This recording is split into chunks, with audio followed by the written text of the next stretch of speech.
Hi everyone, our KG education ఛానల్కి స్వాగతం.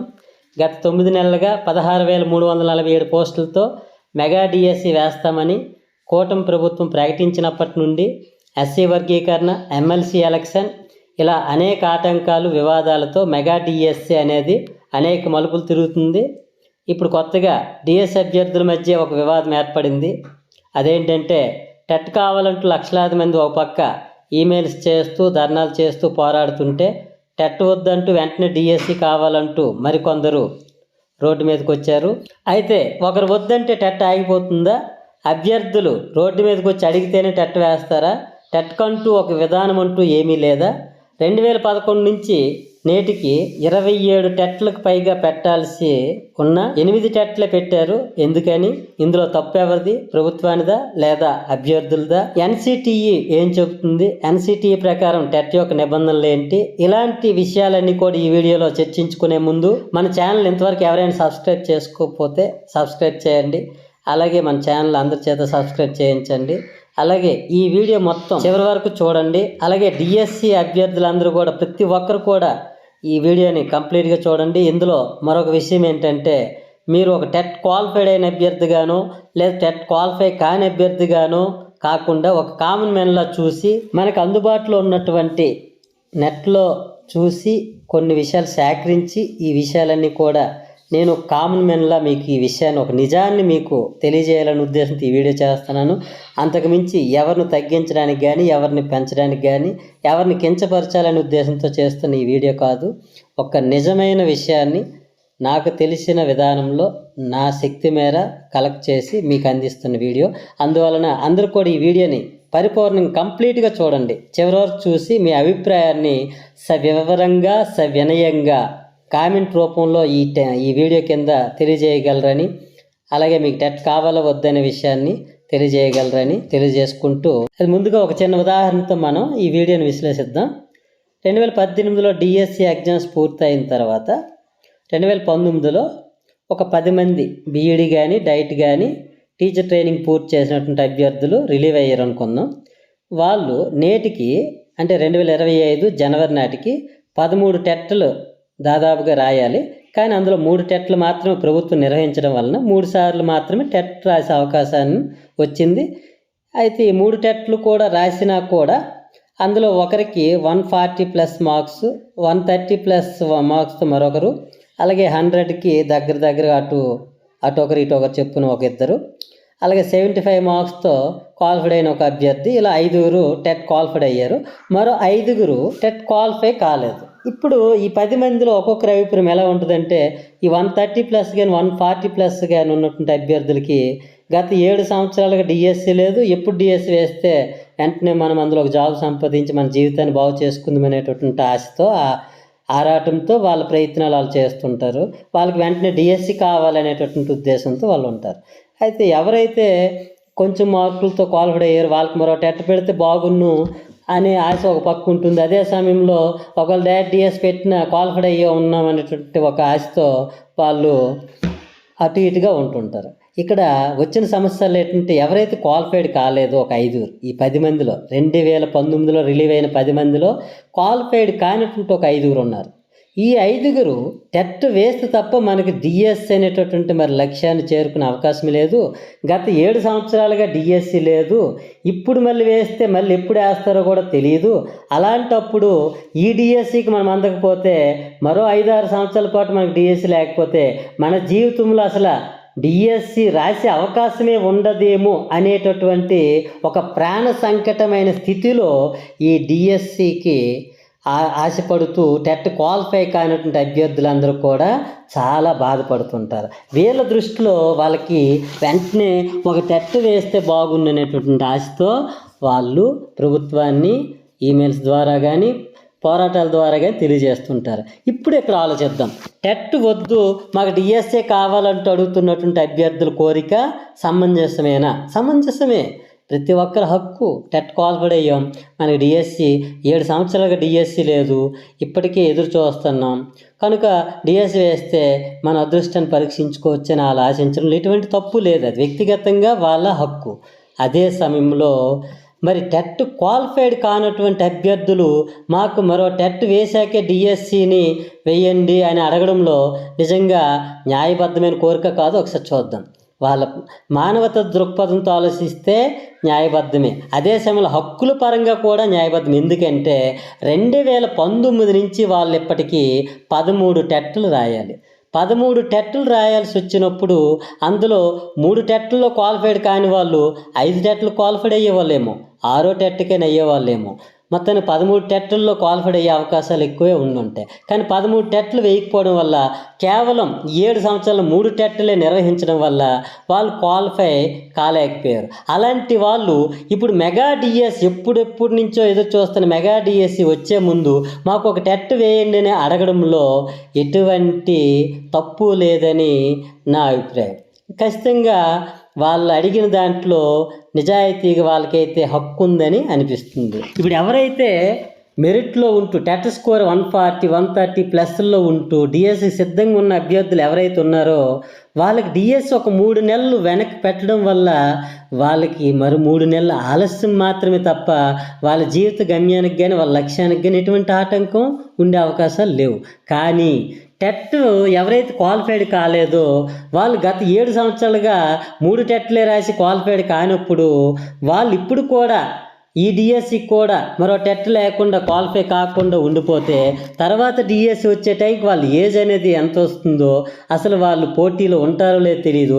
అసలు డిఎస్సి అనేది వాళ్ళ జీవితంలో మరొకసారి రాసే అవకాశం ఉంటుందో తెలియదు. కనుక మరొక 3 నెలలు ఆపి ఒక టెట్ వేసి వాళ్ళకి న్యాయం చేయడంలో ఎటువంటి తప్పు లేదని క్లియర్గా మనకైతే ఒక మనసుతో ఆలోచిస్తే ఖచ్చితంగా అర్థమవుతుంది. అందువల్ల మరో టెట్ కావాలంటూ ఎవరైతే రోడ్డెక్కి పోరాటాలు చేస్తున్నారో, ఈమెయిల్స్ ద్వారా తెలియజేస్తున్నారో అలాంటి వాళ్ళకి వీలైతే అందరూ కూడా సహకరించాలి. డిఎస్సి అభ్యర్థులు అందరూ కూడా సహకరించాలి. లేదు కనీసం మౌనంగా మీరుంటే ప్రభుత్వం వాళ్ళకి ఏం చెబుతుందో, వాళ్ళకి ఎలా న్యాయపరంగా పరిష్కరిస్తుందో అనేది వేచి చూడాలి. కాకపోతే ఇక్కడ కొంతమంది కామెంట్ల రూపంలో వాళ్ళని కొన్ని కామెంట్స్, నేను చేస్తున్న వీడియోలోనే వస్తున్న కొన్ని కామెంట్స్ ఎలా ఉన్నాయంటే, 3 సార్లు టెట్ వేసినప్పుడు ఏం పీకారు, ఇప్పుడు ఇంకేం చేస్తారంటూ కొంతమంది అనడం. అలాగే 3 సార్లు టెట్ ఎప్పుడు క్వాలిఫైడ్ కాలేదో మీరు ఇంకా డిఎస్సిలో ఎలా మీరు సాధిస్తారు, ఇంటికి తట్టబొట్ట సర్దుకొని వెళ్ళిపోండి అంటూ కొంతమంది చేస్తున్న ఇలాంటి కామెంట్లు చూస్తే చాలా బాధగా ఉంది. ఎందుకంటే ఇక్కడ కొన్ని విషయాలు మనం గుర్తుపెట్టుకోవాలి.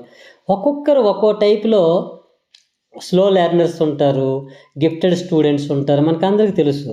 ఎవరి శక్తిని బట్టి ఒకరు 3 సార్లకి మొదటి టెట్లోనే 140+ తెచ్చుకొని డిఎస్సి సిద్ధంగా ఉండొచ్చు. మరొకరు ఎదుగుతూ 1 by 1 ఎత్తం దోశ పద్ధతిలో 1 by 1 ఒక్కొక్కసారి ప్రయోగాలు చేస్తూ 3, 4 టెట్లు క్వాలిఫైడ్ అయ్యి డిఎస్సిలో జాబులు సంపాదించిన వాళ్ళు చాలామంది ఉన్నారు. అందుకు ఎవరి తెలివితేటలు మనకి ఎంచపరచకూడదు.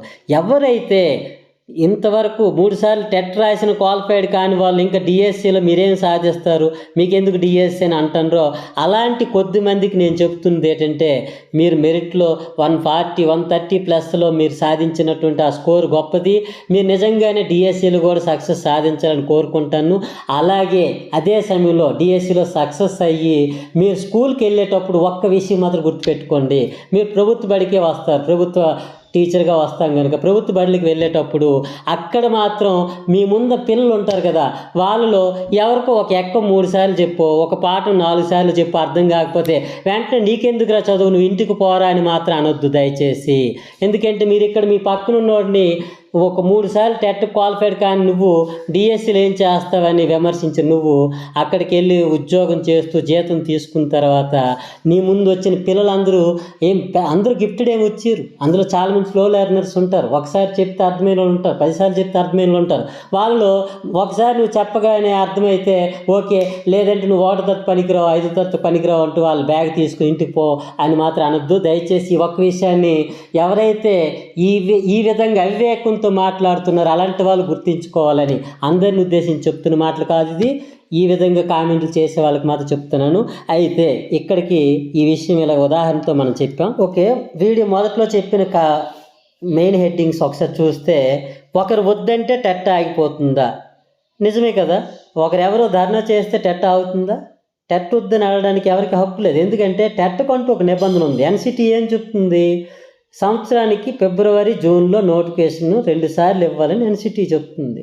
ఆ 2 సార్లు వేసి తర్వాత కూడా కావాలని ఎవరైనా అడిగారు అనుకోండి, ఒక సంవత్సరంలో 2 సార్లు టెట్ వేయాలి, 2 సార్లు వేస్తారు, అయినా కూడా క్వాలిఫైడ్ కాని వాళ్ళు మళ్ళీ వెళ్ళి అడిగారు మరో టెట్ కావాలని. అప్పుడు మనము ఎవరైనా మీకు 2 సార్లు వేసాక కూడా మళ్ళీ మీరు అడగకూడదని అనొచ్చు తప్ప ఈలోగా ఒకసారి. అంతేగాని 2011 నుంచి ఇప్పటి వరకు సుమారుగా 27 టెట్లకు పైగా పెట్టాల్సిన పరిస్థితుల్లో 8 టెట్లే నిర్వహించడం ద్వారా, అలాగే 2014 మరియు 2018 డిఎస్సీలని టెట్ కమ్ టీఆర్టీ ద్వారా నిర్వహించారు కనుక ఆ విధంగా టోటల్గా టెట్ అనేది 2011 నుంచి 2025 వరకు 10 సార్లు టెట్ నిర్వహించినట్లు అవుతుంది. దాదాపుకి 17 సార్లు దాటి నిర్వహించలేదు కనుక మరి అలాంటప్పుడు టెట్ కావాలని ఎవరు అడిగినా వాళ్ళకి హక్కు ఉంది. రెగ్యులర్గా టెట్ అనేది రావట్లేదు కనుక ఖచ్చితంగా మనకి ఆ రెగ్యులారిటీ లేదు కనుక వాళ్ళు ఎప్పుడు అడిగినా వాళ్ళకి ఆ హక్కు ఉంది. అది ఒక సంవత్సరంలో 2 సార్లు దాటి అడిగితే అప్పుడు మనం అడగొచ్చు, మీరు 2 సార్లు దాటి మరి అవ్వదు, మళ్ళీ కొంత టైం కావాలని.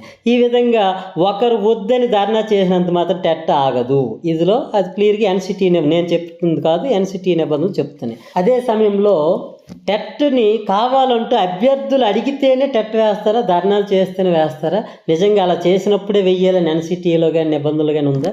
అదే లేదు.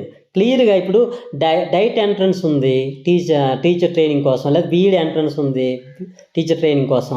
వాటిని ఎవరైనా ధర్నాలు చేసి అడుగుతున్నారా? ప్రతి సంవత్సరంకి ఒకసారి నిర్వహించాలని ఒక నిబంధన ఉంది, దాని ప్రకారం ప్రతిసారి వేసేస్తున్నారు, అందరూ రాసుకుంటున్నారు, నచ్చిన వాళ్ళు రాస్తున్నారు, లేకపోతే లేదు. అలాగే ఎన్సిటీ నిబంధనల ప్రకారం సీటెట్ ఉంది, సెంట్రల్ టెట్ ఎవరైనా అడుగుతున్నారా? ధర్నాలు చేస్తేనే వేస్తున్నారా? ప్రతి సంవత్సరం రెగ్యులర్గా 2 టైమ్స్ అది పడుతుంది, ఎవరికి నచ్చితే వాళ్ళు రాస్తున్నారు, నచ్చిన వాళ్ళు రాయట్లేదు. అంటే ఒక సీటెట్ కానీ, ఒక బీఈడి ఎంట్రన్స్ కానీ, ఒక డైట్ ఎంట్రన్స్ లాంటిదే టెట్ క్వాలిఫైడ్ టెట్ కూడా అంతే. అది సంవత్సరం 2 సార్లు నిర్వహించాలని ఒక నిబంధన ఉంది కనుక ప్రతి సంవత్సరం జనవరి లేదా ఫిబ్రవరిలోనో జూన్ జూలైలోనో నోటిఫికేషన్ ఇవ్వాలి, రెగ్యులర్గా అది ఇవ్వాలి. ఎవరికి నచ్చితే వాళ్ళు రాసుకోవాలి, నచ్చిన వాళ్ళు మానేయాలి. అదే సమయంలో కొన్ని స్టేట్లలో ఉన్నటువంటి టెట్లకి వెయిటేజ్ లేదు, కానీ మన స్టేట్లో టెట్కి డిఎస్సీలు 20% వెయిటేజ్ కూడా ఉంది. వెయిటేజ్ ఎప్పుడు ఉందో టెట్ అనేది రెగ్యులర్గా నిర్వహించాలి. ఎందుకంటే ఈసారి ఒక అభ్యర్థి ఫస్ట్ ఇయర్ రాస్తే 100 వచ్చాయి అనుకోండి, మళ్ళీ డిఎస్సి పడే వరకు కూడా ప్రతిసారి రాసుకుంటూ 110, 130 అలా ఆయన పెంచుకునే అవకాశం ఆయనకి ఎన్సిటీ ఇచ్చింది. ఎప్పుడు డిఎస్సి నిర్వహిస్తే అప్పటి వరకు ఆయన రాసుకొని ఆయన వెయిటేజ్ని పెంచుకోవడం కోసం ఇచ్చారు. అందుకు ఈ విధంగా మనకు వెయిటేజ్ ఉంది కనుక, ఓన్లీ క్వాలిఫైడే కాదు వెయిటేజ్ కూడా ఉంది కనుక ఖచ్చితంగా ప్రతి సంవత్సరం 2 సార్లు టెట్ నిర్వహించాలి. అలా నిర్వహించిన తర్వాత ఎవరు ఎన్నిసార్లు అవకాశం వస్తే అన్నిసార్లు రాసుకుంటూ వాళ్ళు క్వాలిఫైడ్ అయిన తర్వాత మెజారిటీ మార్క్స్ ఇంకెక్కువ మార్క్స్ తెచ్చుకోవాలన్నా అది వాళ్ళ ఇష్ట ప్రకారం వాళ్ళకి నచ్చినట్లు వ్యక్తిగతంగా వాళ్ళ హక్కుతో వాళ్ళు రాసుకుంటారు. అంతేగాని ఎవరు మాకు టెట్ వద్దని ధర్నా చేసిన ఆగడానికి లేదు. అదే సమయంలో అభ్యర్థులు మాకు టెట్ కావాలని ధర్నాలు చేయాల్సిన పరిస్థితి లేదు.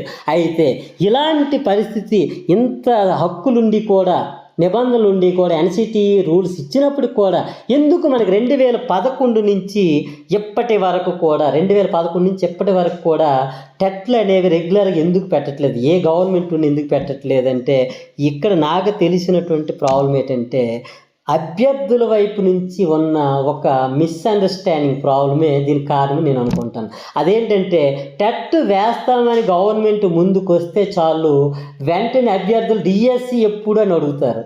అంటే టెట్ అనేది ఒక క్వాలిఫైడింగ్ టెస్ట్ డిఎస్సికి అనే ఉద్దేశాన్ని అభ్యర్థులు మర్చిపోయి టెట్ వేస్తే చాలు మాకు డిఎస్సి కావాలని అడుగుతారు.